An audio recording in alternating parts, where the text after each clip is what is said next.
Well, here are the 5 things you need to know for today. Shows that, when unions are willing to fight and to maybe push the envelope a little bit, that they can achieve better gains. And that I think the other way this sets a precedent is that corporations and businesses have been leaning on the idea that why negotiate when the government's simply going to legislate? Air Canada flights are back in the air, but the backlog is far from over. The airline is once again urging travelers not to come to the airport unless they have a confirmed flight.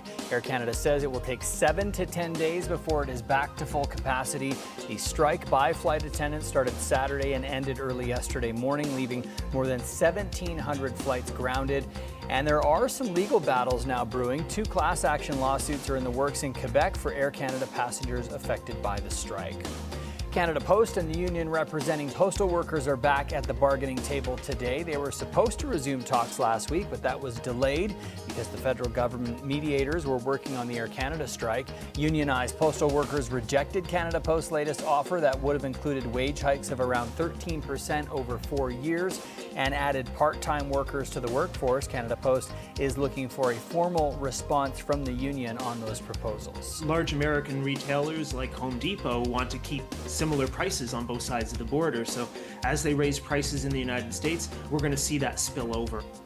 U.S. tariffs now affecting prices at some big box stores. About half of Home Depot's inventory comes from foreign suppliers, and much of that is subject to tariffs. The company had said they were hoping not to raise prices, but after their latest quarterly results, the company admitted they may have to act to mitigate the effect of Trump's tariffs. Stats Canada reported a 0.9% increase in reno costs in the last quarter.